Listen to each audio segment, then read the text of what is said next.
Pozdravljeni, dobrodošli v novem SDS-ovem podkastu. Danes je z mano poslanec Slovenske demokratske stranke, gospod Jože Jelen. Lepo pozdravljeni. Pozdravljeni. Zdaj leto 2023 se zaključuje in nekako se mi je zdelo, da je prav, da ob koncu leta povabim tudi vas, ker ste na nek način, ker bom rekla, zaznamovali leto in ste bili med tistimi poslanci, ki so bili nekako, ne bom rekla najbolj delavni, ampak najbolj aktivni tudi izven parlamenta. Zdaj ste iz Mozirja, ne? Mogoče s tem začneva, pa sami poveste, kaj se je pravzaprav... Ja, letošnje leto je bilo nekaj prav posebnega. No? Sploh poletje nas je zaznamovalo s to katastrofalno poplavo. Ne? Ravno zaradi tega smo morali tudi prekiniti dopust, da smo prišli prej domov, malo zaradi žene, ker pač je v službi na takem področju, da je morala priti prej domov, malo pa tudi seveda zaradi poslanske funkcije, katero upravljam, se mi je zdelo prav, da pridem domov in da sem tudi v tem času z ljudmi. Tako da midva z ženo sva prekinila dopust že v četrtek, ko se je napovedovalo slabo vreme in ki so bili obeti takšni takrat 3. avgusta, tako da sva v tistih nočnih urah prišla v Mozirje. Moram reči, da Savinja je že bila kar velika in ti vodotoki, tako da vse skupaj je potem dobilo pa razsežnosti v petek, to je 5. avgusta. In takrat smo takoj dopoldne šli na teren, si ogledali situacijo, takrat si nismo mogli nič kaj pomagati, smo lahko samo gledali in čakali, kdaj bo vse tu še trajalo in kakšne bojo razsežnosti. Tako da, no potem popoldne, ko je pa začela voda upadati, smo pa nekako že strnili vrste, se malo organizirali ter naredili en tak načrt, kako in kaj bi se tudi mi vključili. Jaz se prav spomnim tistega vašega sporočila, mislim, da je bil petek popoldne, vi ste samo napisali, pri nas je res hudo, in potem ste takoj dobili vprašanje, mislim, da predsednika, kako lahko pomagamo, in potem je stekla tudi ta delovna akcija, ne? Ja, jaz sem prav presenečen bil nad odzivom predsednika Janeza Janše in seveda mojih kolegov iz parlamenta, iz poslanske skupine Slovenske demokratske stranke.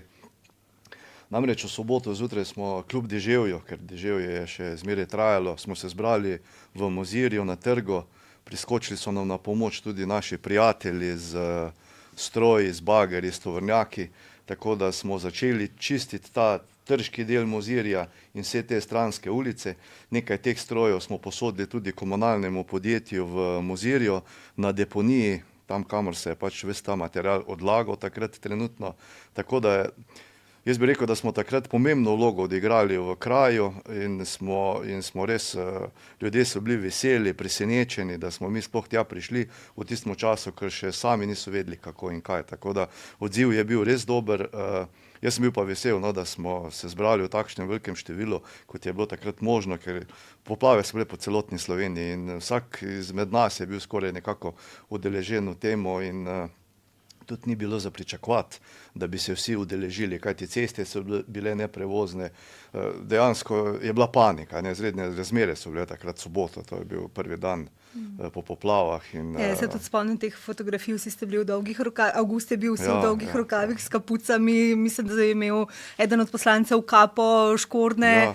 Izgledali, da je fotografija iz novembra, ne iz avgusta. Niti slučajno ni izgledalo, da je to avgust, ampak pač tako je bilo skozi vso poletje, ta dež in vse je bilo napito, tako da res niso bili prijetni občutki takrat, ampak stvari so se počasi začele urejati. Na družbenih omrežjih je pa potem završalo. SDS se gre neko PR akcijo, glejte, nimajo nič umazanih čevljev, potem naslednji dan čevlji so popravili napako, so čevlje umazali. Kako ste vi, ki ste bili dejansko tam in ki se je vas najbolj dotikalo, recimo, spremljali te komentarje? Ja, jaz moram reči, da sem jih prebral, ampak niti nisem reagiral na njih, ker mi je bilo brez veze, ne. Ker vse te objave na teh socialnih omrežjih so dosegli nek pozitiven učinek. Ljudje so se aktivirali, so me klicali, kje lahko pomagamo, na kakšen način lahko pomagamo. Recimo že kar v nedeljo potem, mi smo pač v soboto vse to objavili na socialnih omrežjih, kako pomagamo, so me določeni klicali Pa mogoče lahko zdaj vi iz prve roke potrdite, da nikogar od PR-ja ni bilo tam, ne? Ja, ne, ni bilo nikogar od PR-ja. Mi smo bili takrat sami PR. Jaz sem bila na toplem Ja. in na suhem, ne? Tako da niti ni bilo za pričakovati, da bo kdo prišel od PR-ja, ne, tako da lahko bi prišli mogoče pomagati, tako ste kasneje, ne, ampak mi smo takrat sami to objavili in že v nedeljo potem so tudi ostale firme, tam imamo blizu eno firmo Bosch Siemens oziroma Siemens zdaj, in oni so imeli res izredno veliko škodo in mi smo jim preskočili takrat v nedeljo na pomoč, naši prijatelji z stroji, z tovornjaki, z bagerji, da so lahko začeli čistiti okolico, ker tudi pri njih je bil problem, ker niso dobili strojev, ceste so bile neprevozne, ljudje so sami doma čistili in moram reči, da je bil zelo pozitiven učinek. Kasneje so se mi tudi ti vodstveni, vodilni delavci iz te družbe tudi zahvalili za eno tako lepo gesto, tako da sem bil vesel, da smo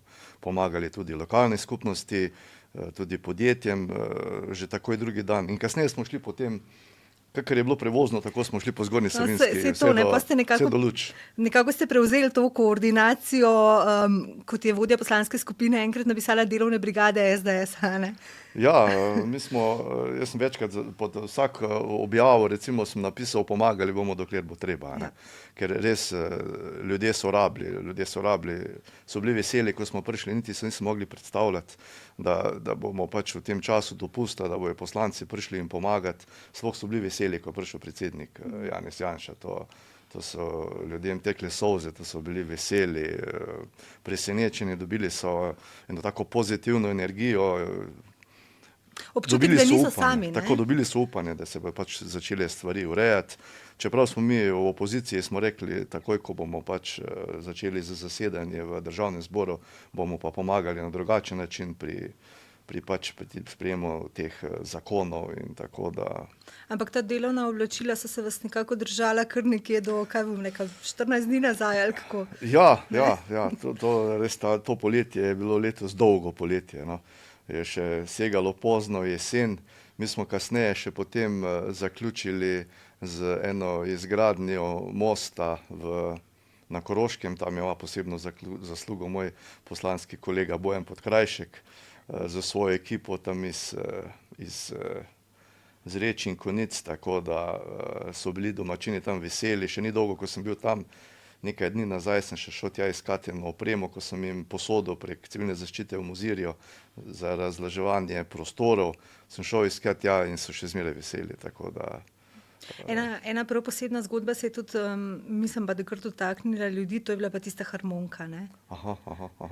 Ja, pač ljudje so videli na socialnih omrežjih, pač da mi delamo, pomagamo in je ena skupina prišla v Mozirje pomagati, bil en gospod zraven, je rekel, a poznam koga, da je izgubil avto, sem rekel, ja, veliko jih je izgubilo avte in te stvari. In je rekel, lahko jaz podarim avto. Jaz sem šel k temu gospodu gor v Struge, sem rekel, ja, lahko imamo nekoga, ko bi posodil avto za 1 leto. Ja, pa smo se pogovarjali, rekel, ja, izgubil sem še harmoniko, ko je bila tudi v avto in te stvari. Tako da smo potem tudi nekako prek seveda kolega Bojana Podkrajška zopet njega to speljali, on je to uredil. Tako da smo potem, ne vem, ker dan je bil že to, ko smo bili v Strugah pač v priložnosti čiščenja, smo mu podarili oziroma dali v predajo avtomobil za 1 leto, ter seveda v trajno last to harmoniko, katero je bil pa izredno vesel, ne. Zdaj poslanska skupina je v Mozirju, mislim, da podarila tudi pralni stroj. To je bilo v sklopu tudi čiščenja Mozirskega gaja, ne? To je bila tudi ena taka posebna zgodba, ne? Ja.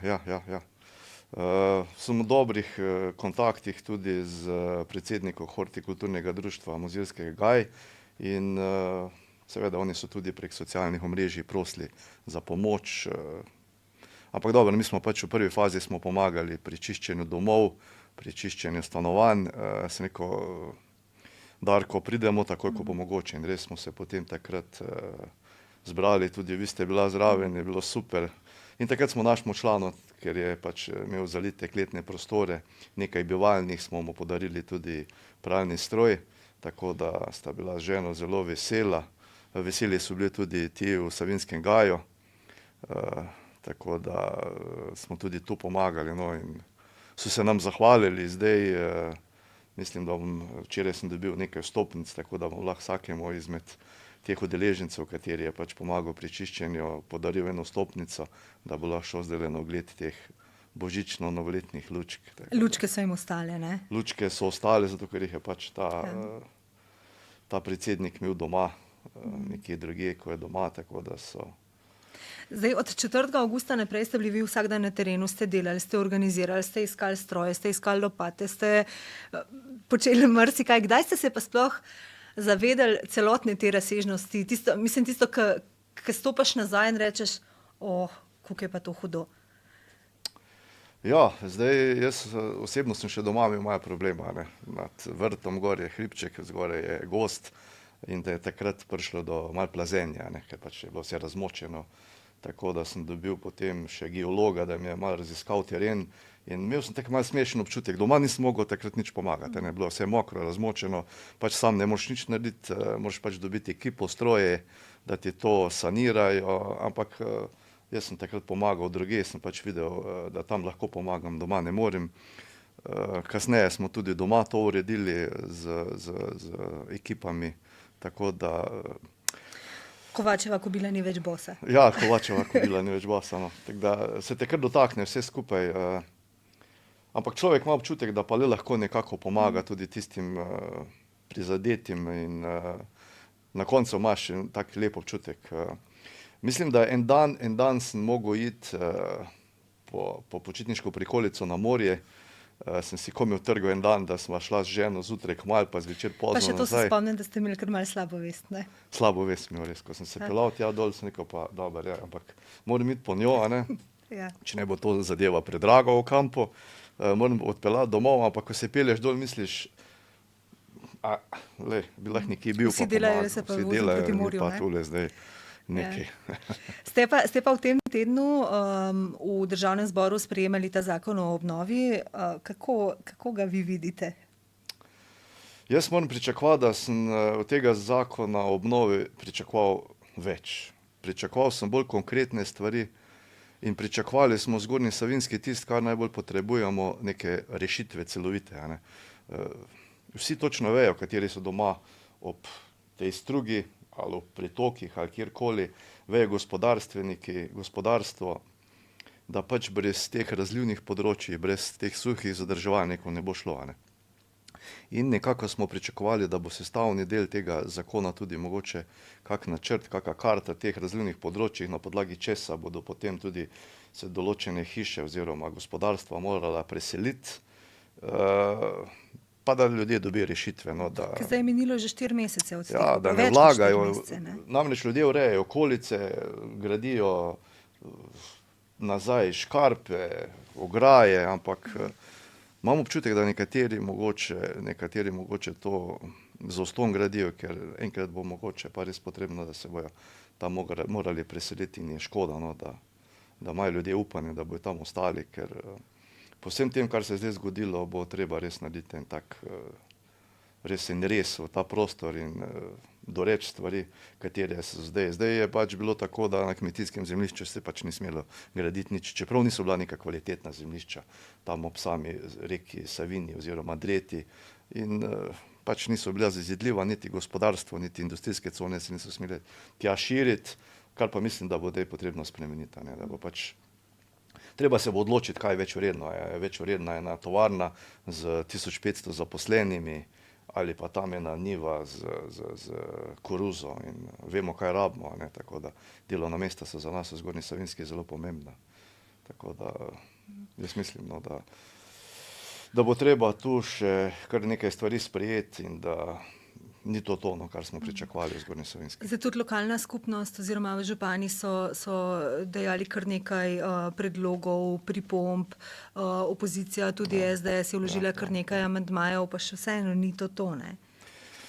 Mi smo že takrat, ko je bil interventni zakon, smo vložili, mislim, da 53 amandmajev, a ne, pa mislim, da sta bila 2 sprejeta, a ne.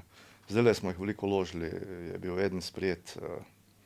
V Zgornji Savinjski so se ljudje organizirali, oziroma župani, lokalne skupnosti, gospodarstveniki, delavci turizma, prizadeti strokovnjaki so se organizirali v eno tako partnerstvo za Zgornjo Savinjsko dolino, a ne. Tam so naredili en tak program, pač kaj pričakujejo od tega in kaj bi bilo potrebno storiti in kje lahko oni pomagajo in kakšne so rešitve, a ne. Ker baje obstajajo neke razlivna področja, neki karte suhih zadrževalnikov. Jaz mislim, da bi to morali čim prej dati v javnost in mogoče celo kaj spremeniti, vprašati ljudi, ker ljudje tam živijo že kar dolgo časa in točno poznajo, kako se te vode obnašajo ob teh nalivih in poplavah in mislim, da bi se to dalo v zelo kratkem času dobiti ene kvalitetne načrte, plane, potem se jih pač držati in to izvajati striktno, tako da. Pa tudi, kar se tiče obremenitev gospodarstva, ne? Ja, to je pa čisto posebna zgodba zdajšnje vlade, recimo, že med prvimi ukrepi so znali takoj zvišati davke, obremeniti gospodarstvo, kljub temu, da je nekako recesija že na vratih, je že pri nas, oziroma v tistih državah, katerih smo, Slovenija je zelo navezana na njih, kateri smo odvisni od njih, tako kot Nemčija, Italija, Avstrija. In mislim, da to ni prav, bi mogli druge vire poiskati in šele na koncu, ko bi videli, da pač manjka, da se ne da več, bi morali iti pač na te gospodarstva in pač tam, kjer je pač možno to, ne.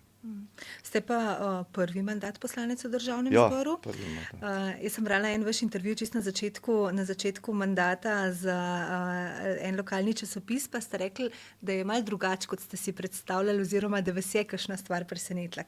Kaj bi pa zdaj rekli? Ja, na začetku sploh, a ne.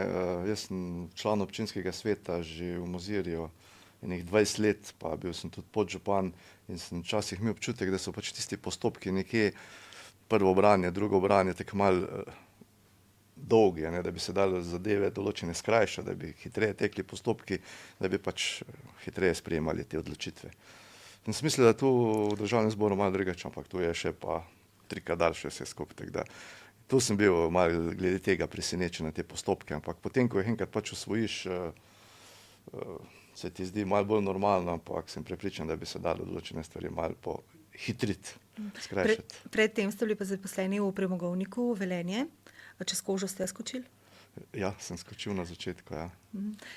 Kakšna je pa recimo primerjava s tem delom v gospodarstvu ali pa pač s funkcijo poslanca, kar se, ne vem, delovnika tiče, učinkovitosti? Ja, v gospodarstvu se mi zdi, da so bolj jasne naloge, nekako se mi zdi, da je nekako več odgovornosti naloženo ljudem. Čeprav tule tudi še večja, mislim, velika odgovornost, ampak v gospodarstvu se to hitreje čuti, a ne. Pač, če nekaj ne opraviš, če ne narediš kvalitetno, če ne narediš v roku, je pač neka posledica, a ne. Tule smo pa priča nekim časovnicam, katere si je trenutna vlada postavlja, kaj bojo storili do katerega datuma.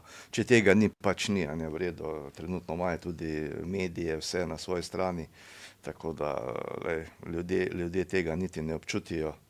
Se pač ni zgodilo. V gospodarstvu časovnice ponavadi držijo, ne? Ja, v gospodarstvu je pa tu, so odzadaj številke, so odzadaj denar, sredstva, ljudje, tu se pa morajo roke držati, to so proizvodni procesi, ko tečejo, a ne, in tu si ne moreš, tu ima lahko dan tudi, delovni dan tudi 24 ur, a ne, in ko se konča, tako da tu so zadeve malo drugačne, no. Vsakodnevno se vozite, oziroma ko so zasedanja sej Državnega zbora ali pa delovnih teles, se vozite v Ljubljano po Štajerski avtocesti. Tudi ta pot bi lahko šla hitreje, pa ne gre, ne? Ja, to je pa čisto posebna zgodba, no, ta avtocesta. Problem je že zdajle opažam tudi lokalne ceste Šentrupert-Mozirje, a ne, ker včasih si prišel v enem času, recimo po tej lokalni cesti do Šentruperta in si točno si vedel, kdaj boš prišel od točke A do točke B, zdaj je pa ta zadeva čisto prepuščena. Lahko je 1 uro, lahko je 2 ure, ampak nič se ne dogaja, ne.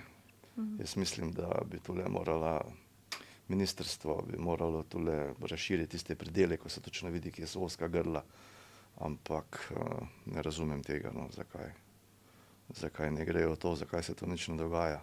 In tudi niti ni predvidenih nekih projektov, da bi se tukaj v kratkem času kaj rešilo. Sicer ste pa zelo zagrizen in zagret športnik. S čim vse se ukvarjate? Ja, športnik sem že pa, bi lahko rekel, od vsega začetka. V mladosti sem igral nogomet aktivno, takrat, če pač je bila Jugoslavija, smo pač igrali na nivoju Slovenije, ne. Če